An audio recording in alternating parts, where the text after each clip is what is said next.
Well, hello, everybody, and welcome to today's episode of the Mastery Unleashed podcast. I'm Christie Ruffino, the host, and today I have the pleasure of having fun with one of my good friends, Eva Gregory. Welcome, Eva. Thank you. Yes, fun is number one. Oh my God. One of It my is. biggest mantras. Fun is number one. And we have both Absolutely. had the pleasure of, in this crazy online world, a lot of us don't get to meet each other. We have amazing connections, but we've had the pleasure, or I've had the pleasure of being able to hang out with you a couple times on the various cruises that we've been on together, which have been No, and if so you got much to do it fun. in person, that's a good way to do it. It So, is, it is. And the last absolutely. presentation you did, just saying, was awesome. Oh, thank you. You did a great job. Very, very impactful. Thank And you. that's why I'm so happy that you're on this show today. And I'm so glad that our audience is going to be able to get to know you and to learn from you because you have a very, very long career and you are very well known and recognized for your how you really serve your clients. So I'm Oh, just really glad to have you on today. well, I'm happy to be here. Yes, yes, yes. Good. So we're going to dive in because our focus is on how we can transform our businesses. And you have a very successful coaching business helping all kinds of people with their focus and creating high ticket offers and just making a big impact in the life of others. And I like to just kind of see how you got started on this path. Yeah, so interesting because, I came out of the computer industry Oh, and I was with IBM for a while and felt like a cog in a wheel and decided I didn't want to do that anymore. And, that was back at a time when IBM, first of all, was the pinnacle, and hmm. they never laid off people unless you did something stupid to get fired. You were a lifer with IBM, and I just had enough. And it was the straw that broke the camel's back. I don't know what it was. I can't remember, but I just remember walking in the next day and saying, "I'm done. Here's my resignation." And people thought I was out of my mind. But Oh. I also made the mistake of thinking that because I had worked at IBM, that I was invincible.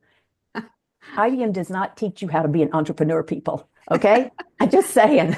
I don't And think anybody teaches this crazy I journey, don't, huh? I think it's so true. It is true. But I really, that was a wake up call for me. And I did go out thinking I was going to be able to go out on my own. And, for two very painful, okay. And now we're having an emergency. Can you hear that? No, I can't. You can't. Okay. Well, there you go. We have these like child emergencies and everything goes off. The phones go off. Oh, like So an I'm glad you Amber didn't hear Alert. that. Next time I will know that and just keep talking. There you go, people. This is what Well, happens when it's live. it's not an emergency there in your house, right? No, It's no, just no, like no, an no. It was Amber like a Alert or general something. around, Okay. a county thing that they do Yeah, yeah. in California. However, as I was saying before, we were so rudely interrupted, at least I was. Uh, I fell on my face, and at the time that I didn't know what I was going to do next, Robin, my other half, had just had a startup software company. He says, "Well, until you figure out what you want to do next, why don't you come in and do the marketing for our company?" And I thought, how to lose a relationship in one easy lesson: live with them and work with them. Well, Yes. 10 years later, we actually, we were in the business for 10 years, but the 5 years of that was really, really not good. We were really struggling. The cash flow was not there. Creditors were after us in our business. Creditors were after us personally. And, I was waking up at 3 in the morning with panic attacks. And I just remember, by the way, this was after I had learned law of attraction. And so Oh, and that's my thing, right? yes. And yet this is the thing I learned. You know of it or you know it. I thought I knew law of attraction. I knew of it. I was not walking my talk. Hmm. I just remember and I knew in the core of my being that this stuff worked. I knew it because when I first ran into law of attraction, it was like the fireworks went off, the light bulbs came on, and I thought, this is it. And then I realized there was one of those nights, and it was like, Eva, you're not walking your talk. You understand this. Now take it into the business. Because I was doing it for the easy things, right? And it's easy to play with the parking, get the parking place up front and that kind of thing. But when your business is going down and you can't pay your bills, all of a sudden I was back into my old mode of operation Yes. and just threw out everything I knew. And I thought, no, I know this works. And I made that decision that I was going to make it work. Mm. And so that the guidance I got at 3 a.m. was, Eva, go walk your talk. So I went into the company the next day and I introduced this whole energy alignment, law of attraction. And we put this big spreadsheet up on for everybody. And we started with $10,000 in our imaginary prosperity account. And I thought, where are you going to spend your money for the business today? Everybody started playing this game. Sales started supporting the marketing department. Marketing was supporting the program department. That was unexpected. I thought they would be spending on their own. And it did shift our energy.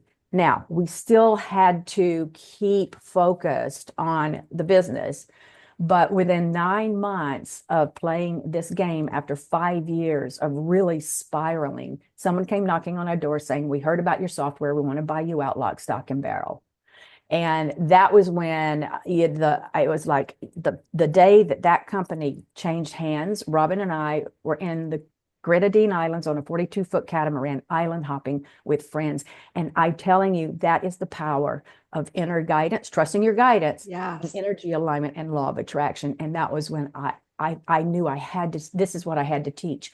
That's how I eventually got into what I'm doing now. And I got into coaching, whole other story for another day.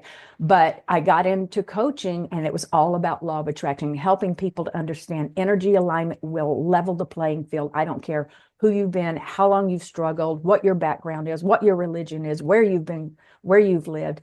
It works. And that's how I actually got into it in the business. And then from there were people wanting to know how I was making my business so successful. So I started to integrate the two.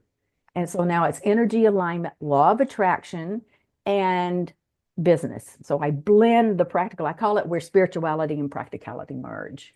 I love that. I love that. Okay. And so when you work with your clients, right? Oh, so I'm like, we're going to dive right into strategy. So, but I want to kind of go back to your story because it is so true that um, sometimes we can get pulled back, right? Like if we have a little obstacle and we are on the right path, but something kind of sets us back, it's so easy for us to go back into kind of our old ways, our old belief systems. Yep, totally is.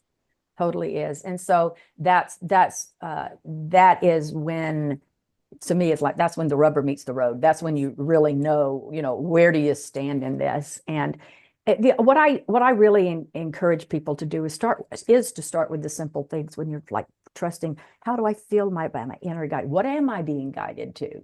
Yeah. Is it a should or is it because I really want to? And whose life am I living here? And so there's a lot of discernment that needs to happen here. But that's what I do is I teach my clients, you start with the small stuff, because what happens is when you start with the small stuff and you can prove it to yourself, then when something big comes along, you've got that foundation to remember, hey, this did work, rather than starting with the really big issues. It's like you don't go into the gym and start with the 50-pound dumbbells, right? Right. We got to start with the 5 pounds and work our way up. Yeah. So it's like building your muscle, right? And energy alignment and the law of attraction. Yeah, Yeah. absolutely. And Okay. So it's really interesting because what I see too, a lot of people doing is that they are doing exactly what their program has been teaching them to do, or their coaches are teaching them to do. And you look at it and you say, okay, why is it out of 10 people, 8 people will follow the exact same directions, mhm. or 10 people will, but 8 people will fail and 2 will thrive? Yeah. It's because what they're doing is not aligned. The 8 it wasn't aligned with their values and their Yes. spirit and what works for them. And so it's not that what people are teaching is wrong. It's not. It's about, is it aligned with you? There's thousands of workshops and programs on how to build a successful business. But if it's out of alignment with you and your core values and your spirit, and limiting beliefs can come into that too. Yeah. But you got to remember, what works well for one person does not work for another, and especially if your intentions and your values are different. So it's like, the cookie cutter, one size fits all approach does not work. People, you are not a cookie, okay? That's what I have to remind people, It's true. right? That's true. So And so I know you work with people and you help them create their high ticket program or offer. And that's kind of similar to what I do. And there's a lot of people that have their specialty, right? Like the steps. yeah, And although we can have the best steps in the world, that doesn't work if that person isn't the person that they should be to be that outcome. Like you can't learn how to have a high ticket offer and have it be successful unless you become the person that has that high ticket yes, program, that you become that yes, person. is embodying. You It have to is. embody someone who offers a high ticket, a premium offer, or a high ticket Yes. offer. And that comes by you. There's a couple of things. One is really standing solidly in the power of what you offer. Here's the thing. I have worked with so many people and I have talked to so many coaches who are changing lives, and yet they are so undercharging because they're not claiming that value, which Yes. is one of the things that I work with my clients on, is to helping them to claim that value. Yes. And to do that, I mean, there's lots of things that we do, but one of the things when I'm teaching them how to package what they do into a premium offer, Mhm.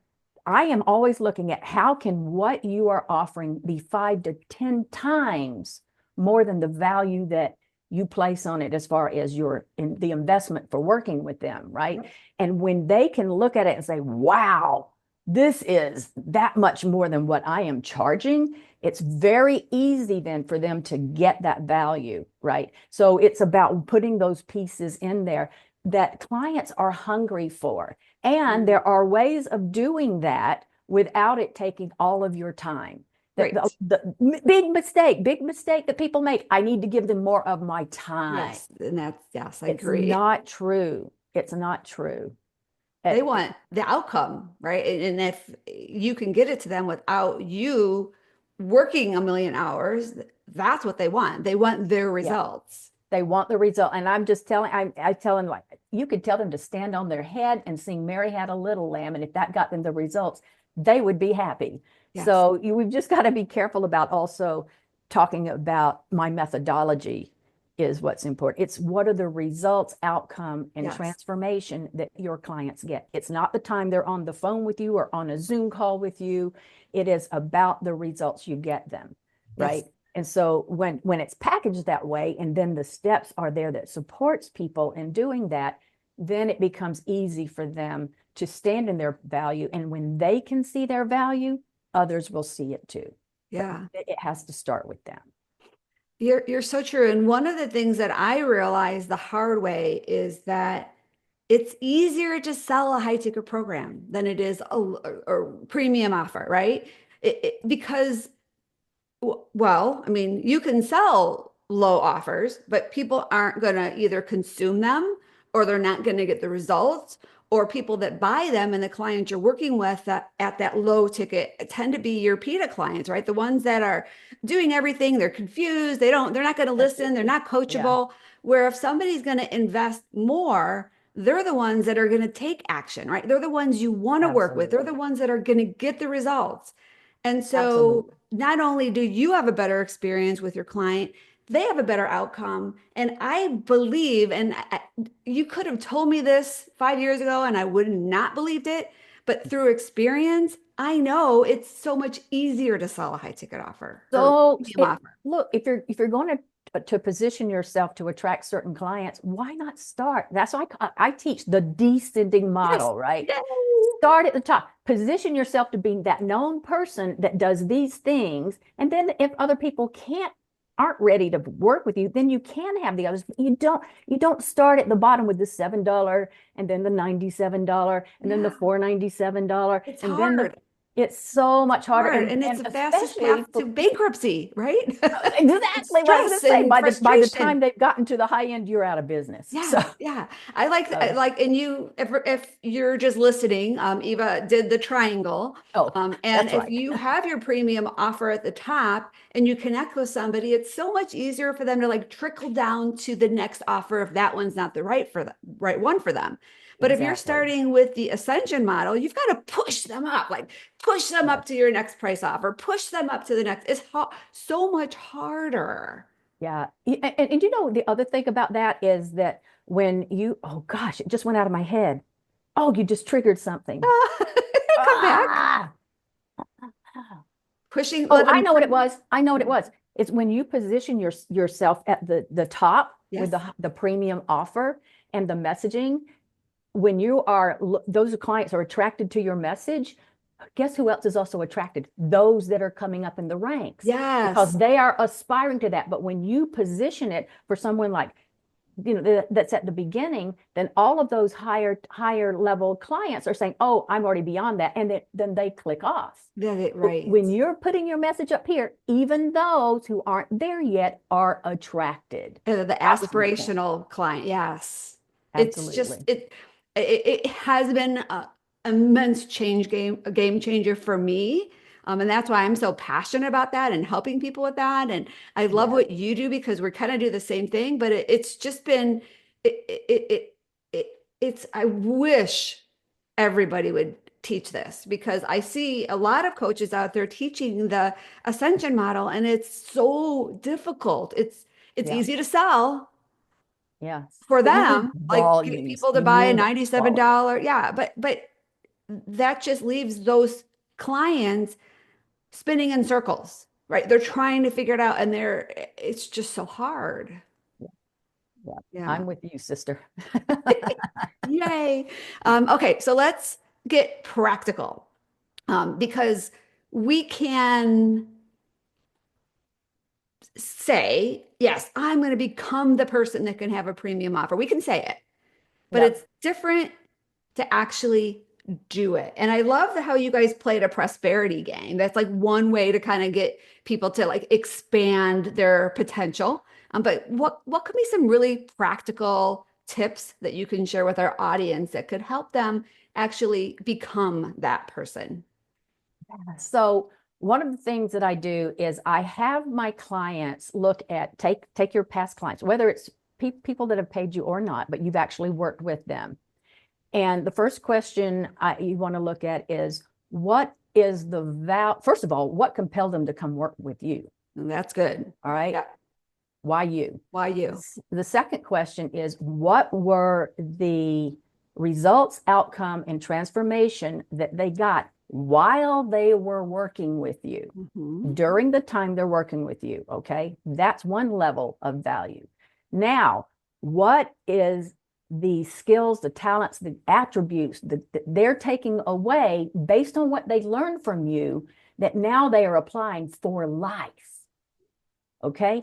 That is huge. So as an example, I had a client who came to me and the results that she got, she was just working one-on-one with her clients, right?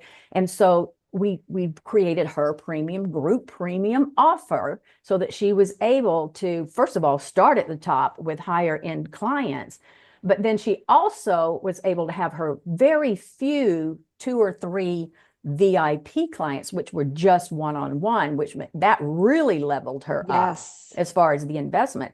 And then she was able to take, so that was it. She got to 6 figures during the time that we worked together. But then long after we have worked together, she's gone on to create a multiple 6-figure business. She's Ooh. continuing to be known in her industry as she's getting into these speaking engagements and things like that. And so when you look at what was the value, it's multiple 6 figures Mm. for that one program that she went through with me. And so one of the things, this is one of the ways to do it as an exercise is what is the results they got while they're working with you? Yeah.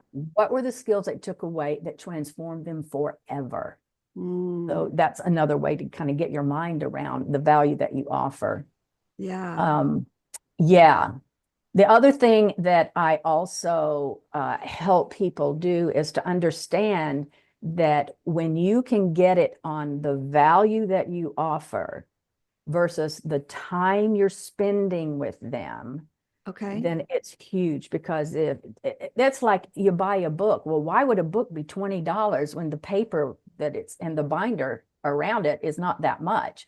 Why is a book that's $20 worthwhile to be a program that's $2,000?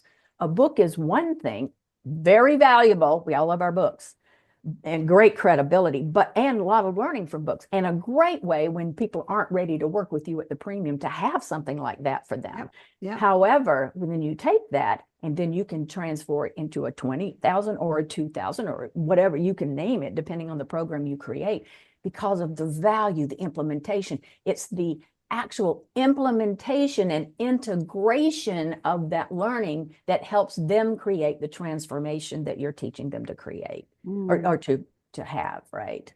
Does that make sense? That's so good. Very, very good. I love that. Another question. There's a lot of business advice out there, and sometimes it's confusing to know what to do, what to believe, who to believe versus our own intuition. So can you talk a little bit about that? Because I know sometimes there have been times in the past that I've made decisions because I was caught up in the moment and that coach manipulated my emotions and got me to say yes. And I know now what to look for, right? But when you're new, we all want to buy our dreams. We want to be successful and we want to trust everybody.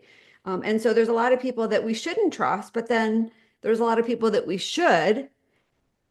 And I think our intuition really needs to play a part in this, because otherwise we're going to still be spinning in circles if we're not able to kind of trust our own guidance.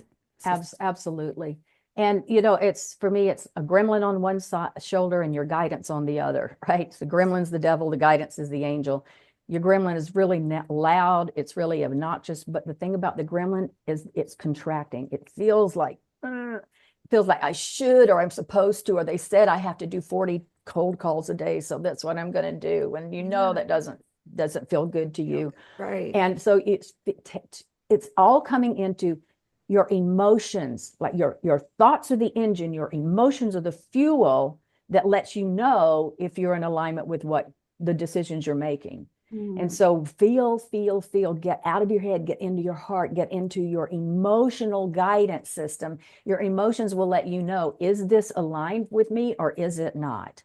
And so if it's feeling contracting or heavy, that is the gremlin. Your guidance is very subtle, but if it feels exciting and it feels good and it's resonating, it feels expansive, it feels light, then you can know that you're right on path with that. Does that make sense? It does. But so I want to ask you about this though, specifically, because just an example, cold calls or conversations with people. Introvert. I'm an introvert. And when I started having conversations with people, it was scary. Now I recognize the value of it. It wasn't because I was doing it because I was told to. Now, sales calls and outbound sales calls, another story. We won't even talk about that, but just some of these things that we know that we should do because we recognize the value, but our nature is creating that resistance because it's new and scary and maybe out of our comfort zone. So how do we know if it's out of our comfort zone? But yet such a good question. Yeah. Yes. There's so much difference than out of your comfort zone and out of your guidance. Yes. Because your guidance can pull you into being out of your comfort zone. Because here's what we want to stay in our comfort zone, but guidance is saying go out, and then we feel like, oh my God, it's a little bit, it's a little shaking. Then all of a sudden you're, oh, okay. Now you've stretched your comfort zone, and your guidance may say, okay, come out, let's step back out again. And you do, and it feels a little wobbly. And then all of a sudden you have this bigger sphere of a comfort zone. And so it's so good. So what you've got to do is absolutely, when you know it's something to do, that's different than cold calls. Some people thrive on that. I said, if you have to do cold calls, slit my wrist now. I'm not going to do it. I don't care if that's the only way you can have a business. And it could be anything. It's not just cold calls. Everybody's going to have their thing that they realize that's not in my value system. Yes. But when you know, like you're saying, I know this is good for me, then step out, tippy toe out. Don't step into the deep end of the pool. Just, I'm just going to just reach out just a little bit and see how it goes. And that's where you can step out, find it's okay, you live to tell about it, and then you feel a little more confident the next time you do it, right? Does Yes. that make sense? I mean, here you are Totally. talking about you being an introvert. Never in my wildest dreams would I've ever known that. Yeah, I I would know. never pick that up from you. So interesting. Yeah. Well, I mean, introvert is where we get our energy, right? Like I get my Right. energy from being alone and Oh, for sure. Yeah. being like behind the scenes. I've had to be in front of the scenes intentionally to grow my business, but it's not my comfort zone. It's not what I want to Yeah. do. Like And posting selfies, I don't do that. Like those kind of things are not my yeah. comfort zone, but Yeah. it I don't want to get into the introvert piece, Yeah. But you know, but but what you're saying, I totally it's about the understand that. comfort zone. Yeah. But there is also still is what most resonates with me. And sometimes it's changing your perspective. So you were Yes. talking about the sales calls is, I'm looking at it. You're just passing your appetizer tray around at a party. Here's this appetizer. Here are these hors d'oeuvres. Here's why they're so good and tasty. Would you like one? And someone says no, and it's okay. You're fine. And you pass it on. You go to the next person. So the energy is very different when you're just passing your appetizer tray around at a Yeah. party. Someone will say, yes, I'd love it. Someone else will say, no, not right now. Someone will say, not for me, but I know somebody who would. And then what do? You go back around and you pass your appetizer around because now there's new people in the room and the Yes. timing is right for some when it wasn't for others. And Yeah. so it's also helping to change the perspective a little as Yes. well that can ease you into doing certain things that you've got to do if you want to grow a business. And the other thing is when you do have that passion to grow your business and make that impact, then it's a very different come from when you know you're going to step out of your comfort zone than if I just don't want to do it and I'm just going to go hide in my corner. I guess business is not for me. We have these core desires. Yes. They come from the truth of who we are. It comes from our higher selves, our spirit. We don't just wake up in the morning saying, what would I like to desire today? No, we have them. Even if we don't like, I don't want to do that, but yes, I do. I've got to go out there. I have a message, right? Yes. So Yes.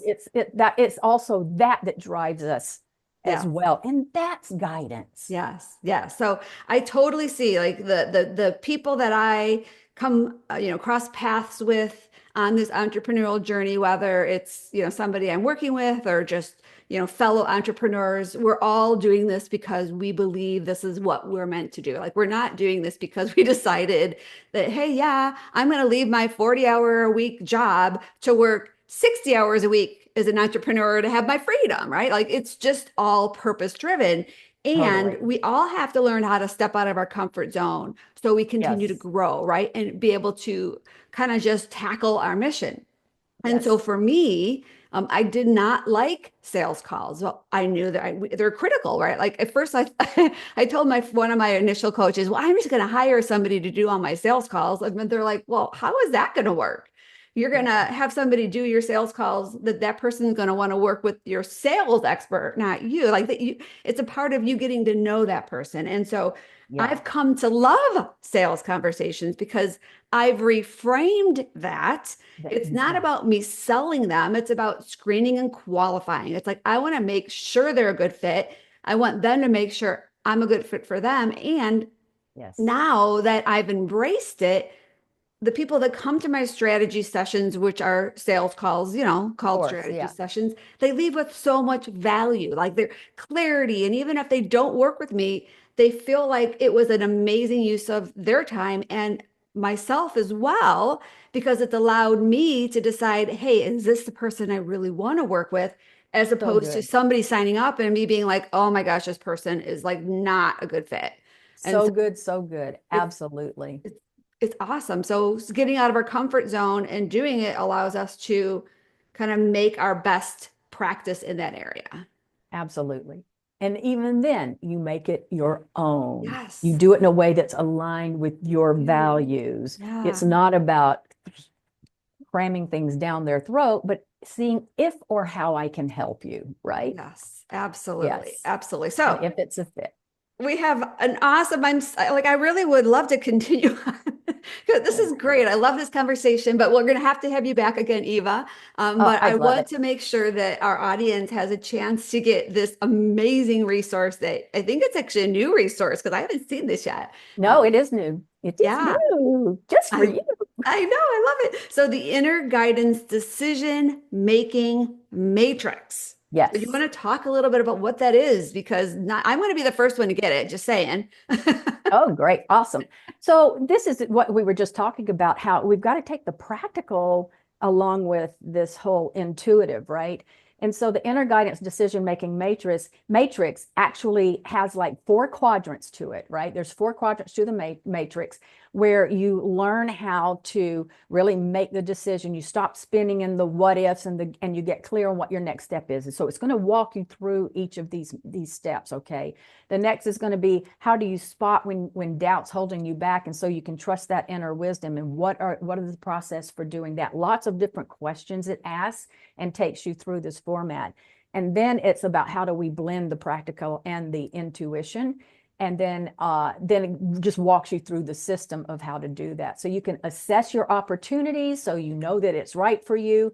You can get over your fears if the fears are showing up, and really just align your movements. And the decisions you make based on this are going to be crystal clear for you. I I didn't even look at I know we had a last minute change in this resource and I just kind of like threw it on my page to make sure our production team has it. I didn't read it, but I honestly feel like the whole conversation today led directly to this resource. Like, how did that happen? That's because we lined up, baby. Totally did. Totally Yeah, did. So I think yeah. that worked out great. So thank you for changing your resource. Not that the other one wasn't good, but I think the questions, the topic, the conversation, like cued this up. So now everybody that's Totally. listening can have that next step. Like, how can they go deeper with this with you? So I think that's Absolutely. perfect. Perfect. Absolutely. Yay.